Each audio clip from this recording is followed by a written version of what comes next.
Hello, this is John welcoming you to the 1890th edition of the Enfield Talking Newspaper, Dateline 31st of January 2013.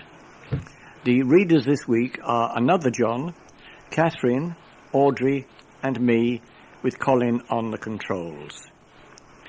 The items that we will be reading come from our local newspapers, the Enfield Gazette, the Enfield Advertiser and the Enfield Independent, and are their copyright.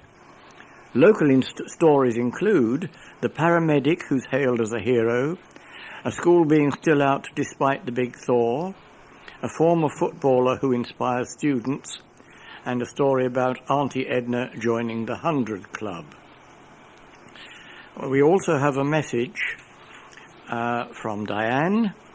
Enfield Vision are holding their forum meeting on Monday the 4th of February at 7 p.m. at the Park Avenue Centre. The speaker this time is Richard Holmes from the campaign team at the RNIB. Usual transport is available.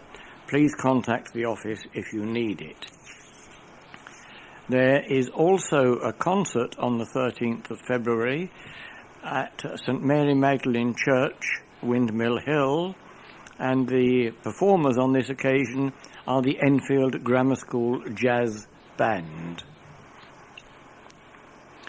If you are experiencing any problems receiving your Enfield Talking newspaper, please phone Diane de Jersey on 020-8805-6578. She is your listener's representative and will be pleased to help you. At the end of side 2, please remember to turn over the address label in your postal packet, put the cassette into the packet, and return it to us as soon as possible in readiness for the next edition. Now, Audrey will read the first item of local news. An off-duty paramedic has been hailed as a hero for saving the life of a teenager who had been hit by a car. Nikki Wyatt, 38, who is based at Edmonton Ambulance Station in Windmill Road, was driving to Essex to visit her sister when she came across the 19-year-old victim. Danielle Dressel had been knocked down as she crossed the road outside her home. Mrs. Wyatt stopped immediately and administered first aid as Danielle passed in and out of consciousness. She then waited with her until an ambulance arrived. As a result of the collision, the teenager suffered bleeding in her brain and was put into an induced coma for 5 days. Julie Dressau, Daniel's mother, said, "The fact an off-duty paramedic with all her equipment was driving past at that exact time was able to save Daniel's life is just a miracle." Mrs. Dressau, 43, was in central London when her husband called and told her about the accident, which happened in November. She added, "Once I had heard that what Nikki had done, I was so thankful. I knew I wouldn't be able to relax until I found her. If it wasn't for her, Danielle wouldn't be here anymore. She is certainly a hero, and we call her our angel." After the accident, my husband and I found out where Nikki lived, and we knocked on her door and gave her some chocolates and flowers as a thank you. Mother of two, Mrs. Wyatt, said she was really chuffed to be reunited with Mrs. Dressel and Danielle, who made a full recovery at the Queen's Hospital in Romford. Mrs. Wyatt said they were so appreciative and gave me a hug. "I truly believe we'll be friends for the rest of our lives. In all the years I've been in this job, I've never been thanked like that. It was great to know Danielle is okay and that I helped in some way. It's really quite humbling." The London Ambulance Service paramedic added, "It was instinct to stop and help. She was initially unconscious and wasn't moving, so I got her on her back and opened her airway. She slowly started to come round, and I stayed with her until more help arrived." Mrs. Dressel said, "I just can't thank Nikki enough for what she did." Parents are fuming after pupils at Broomfield School have been forced to stay at home for a second week after the central heating system failed 9 days ago. The secondary school in Wilmer Way, Palmer's Green, has been closed to most students since January the 21st when pupils were sent home after one of the heating pipes burst during last week's freezing temperatures.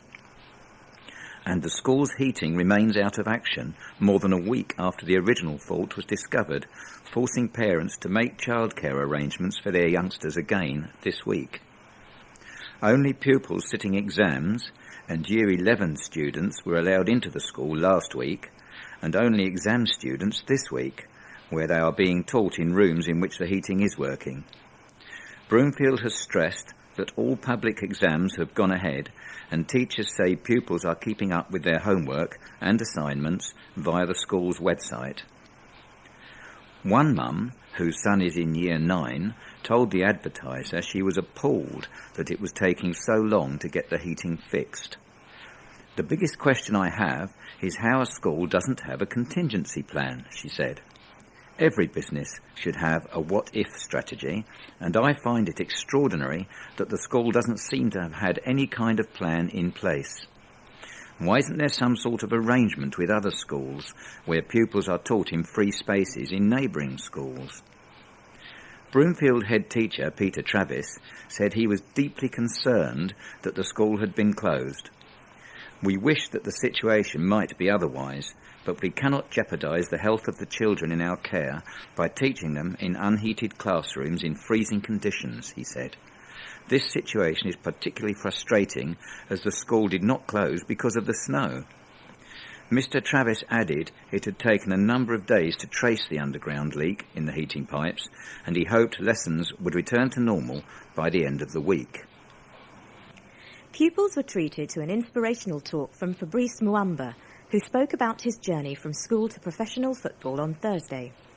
Each year group of Aylwood Academy in Windmill Road, Edmonton, met the former Bolton FC player, who spoke to pupils about his journey from coming to the UK at the age of 11 to becoming a footballer.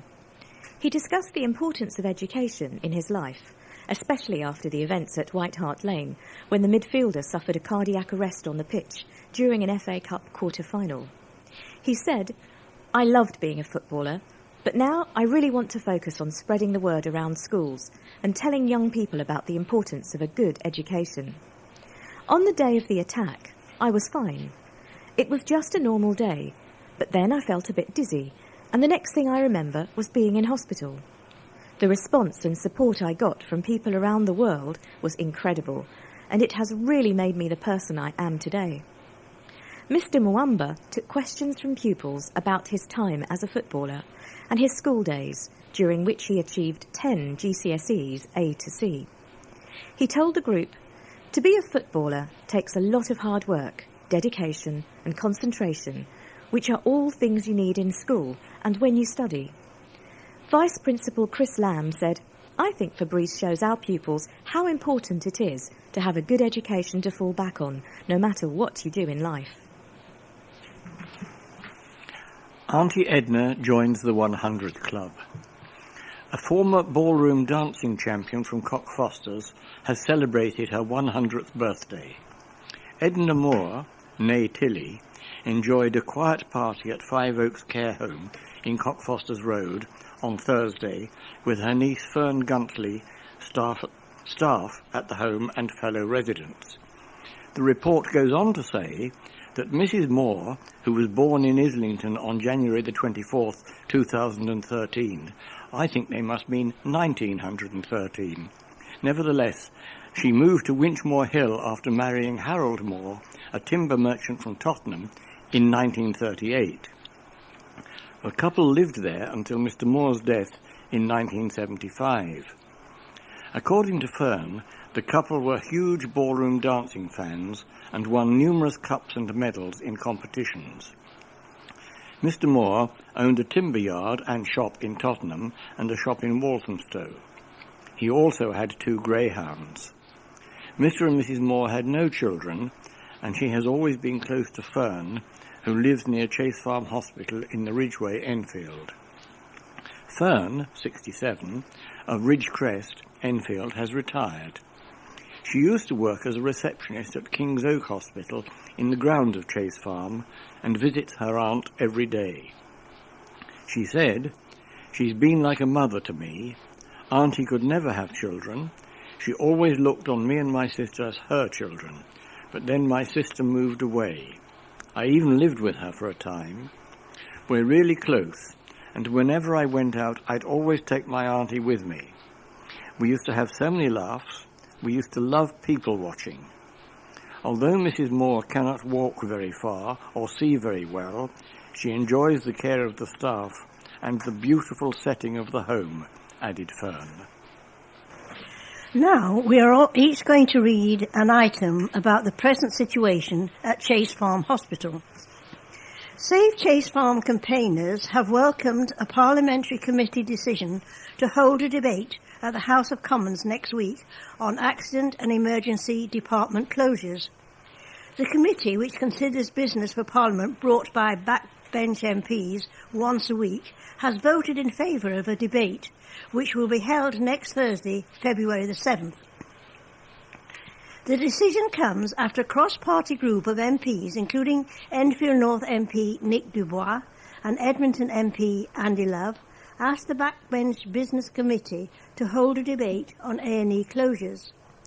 Under existing plans, the 24-hour A&E maternity wards at Chase Farm Hospital in the Ridgeway, Enfield, will be disbanded in November and replaced by a 12-hour urgent care centre. Kieran McGregor, who attended a meeting organised by Hammersmith MP Andy Slaughter on behalf of Save Chase Farm campaign in December, said, "We were very pleased to hear that the debate is going ahead. We expect our MPs to take part and hope they will raise the concerns of Enfield residents to the Health Secretary, Jeremy Hunt, and oppose the planned closures." Mr. Dubois said, "I will attend the debate and restate the argument that this was not a clinical decision, but one made on financial grounds because North Middlesex and Barnet were saddled with absurd PFI debts as early as 2005. Only GPs from Barnet and Haringey and a minority from Enfield supported the downgrade. The removal of A&E and maternity services should not go ahead even now because there is no certainty that the investment in community health care has taken place as required to reduce use of hospital services. Furthermore, since the decision to downgrade, since the decision was first made,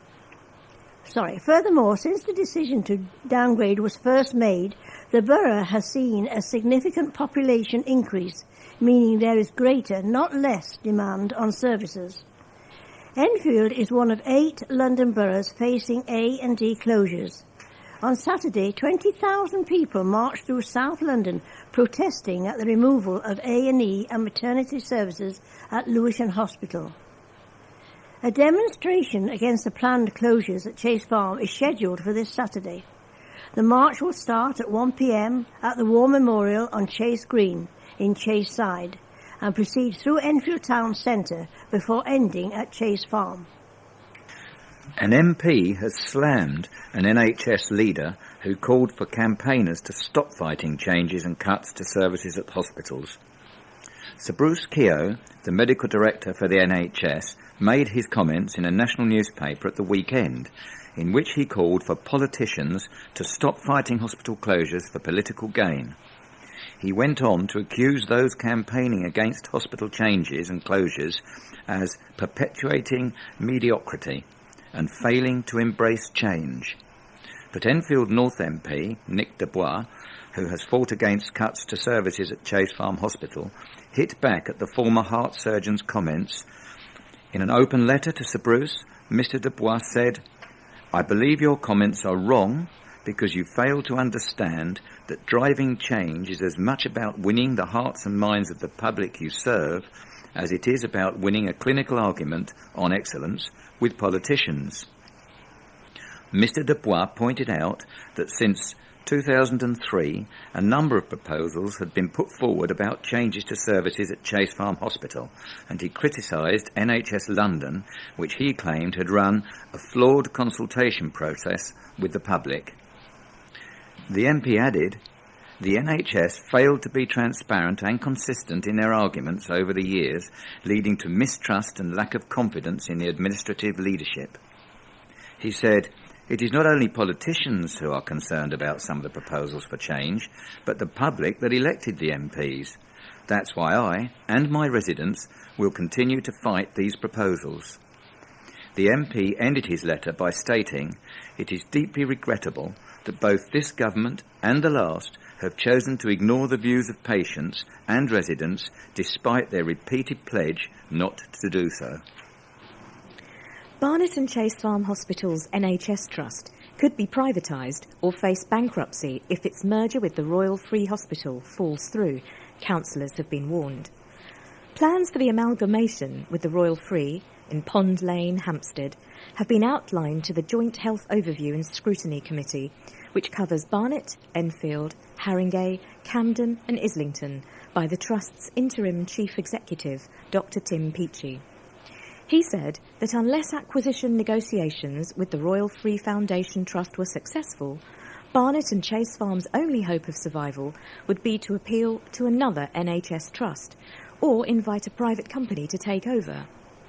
But with no other trusts having made a firm proposal to join forces, there are fears that the lack of alternatives will severely weaken the Trust's position when negotiating with the Royal Free. Under healthcare reforms, NHS trusts must achieve Foundation Trust status by 2014. In July 2012, it was agreed that Barnet and Chase Farm could not become a Foundation Trust on its own before the deadline and would need to merge with another trust. Alev Kazimoglu, chairwoman of Enfield Council's Health and Wellbeing Scrutiny Panel, said that fear of privatisation could weaken the Trust's bargaining position when deciding whether to agree to the Royal Free's business case for the takeover. Inevitably, there is going to be a move towards centralising services, and services will start going from Chase Farm and from Barnet, she said. How can Chase Farm negotiate with its position when the Royal Free knows they are the only body interested? Barnet Council Labour Group's Barry Rawlings, who attended the meeting at Hendon Town Hall on January the 17th, said that councillors were given the impression the only alternatives to merging with the Royal Free were administration or privatisation.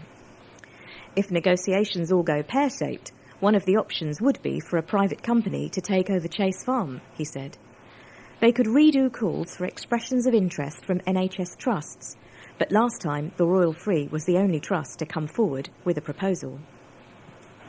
And finally on this subject, we have a letter from Bill Rogers, Secretary of the North East London Council of Action, and he writes, "The government has said it intends to close accident and emergency and maternity departments all over the country, and Chase Farm is one of the hospitals targeted. To carry it out, the government has allocated £115 million for a scheme in the Enfield-Barnet area that will see the A&E and maternity departments closing at Chase Farm.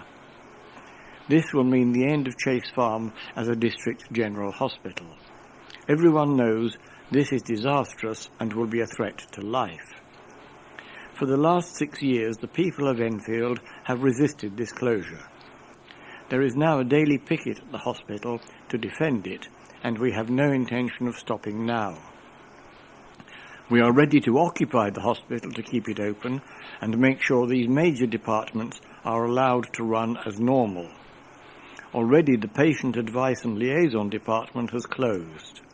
Also, hundreds of administration workers at Chase Farm and Barnet are being forced to reapply for their jobs, which are not guaranteed to be on the same rates of pay and conditions. And 208 jobs will be lost. The North East London Council of Action has called a demonstration starting at 2 p.m. on Saturday from Chase Green War Memorial through Enfield Town Centre to the hospital to show the huge anger at the proposed closures. We urge the people of Enfield to join in to defend their hospital. Council chiefs look set to approve proposals for wholesale redevelopment of Ponders End High Street, with new homes and shops spring up in the place of the old Middlesex University campus. If approved, the plans will see much of the former university campus demolished and 43 homes established in the Grade 2 listed Broadbent building, which the council intends to refurbish and extend. Middlesex University abandoned the Ponders End site in 2008, but because the old gym, Caretaker's Cottage and Broadbent building are all listed, they will be retained and refurbished. The site also includes Ponders End Library, which is to be extended as part of the plans. However, councillors propose to bulldoze other homes and shops on the site. The demolition will make way for a total of 391 new homes, which will be a mixture of social and affordable housing. The redevelopment forms part of the Ponders End regeneration plan, which Enfield Council hopes will lead to business flocking to the area, boosting trade and investment in an area of the borough which has been one of the most deprived in London. In the proposal, which officers recommended for approval at last night's planning committee meeting, details of the public consultation revealed concerns about Ponders End residents who fear that the new development will wreak havoc on already stretched infrastructure. According to council documents, 5 letters were received objecting to the proposals. One stated, insufficient parking provision will mean residents won't want to buy the larger houses and take up the proposed workspace. This will mean only those residents who can't choose where they live being placed here, resulting in a ghetto-styled environment. However, the plans look set to go ahead as officers recommended that the proposals are approved subject to referral to the Greater London Authority. A puppy has been killed in a fire after a candle was left burning inside a flat. Firefighters were called to the home in All Saints Close, Edmonton, shortly before 10 p.m. on Sunday after the blaze started in the living room. They took about an hour to get the fire under control. Firefighters said it was likely the blaze started after a candle was left in a plastic bowl on top of a plastic high chair next to the curtains and a large pile of dry clothes. The occupants had gone out. 4 fire engines from Edmonton, Southgate and Tottenham fire stations rushed to the scene, and a total of 20 firefighters dealt with the blaze. A London Fire Brigade spokeswoman said that the flat was full of thick black smoke by the time the crews arrived. Firefighters in breathing apparatus went in to put out the fire. The flat was badly damaged and the puppy was found dead in the living room. 12 people had already fled the block of flats before the firefighters arrived. No one was injured. Watch manager Adam Baker from Edmonton Fire Station said, "Candles should never be placed on a plastic surface and should be kept well away from materials which might catch fire. Candles are naked flames and they need to be treated very carefully.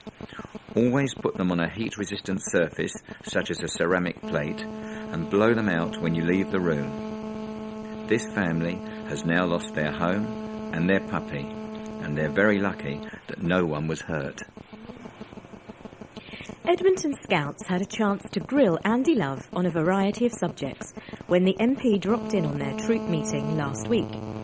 Members of the 18th Edmonton Scout Troop, who meet at Bush Hill Park Methodist Church in Wellington Road, experienced a turning of the tables, as it was only in October that they attended a parliamentary quiz hosted by Mr Love in Westminster.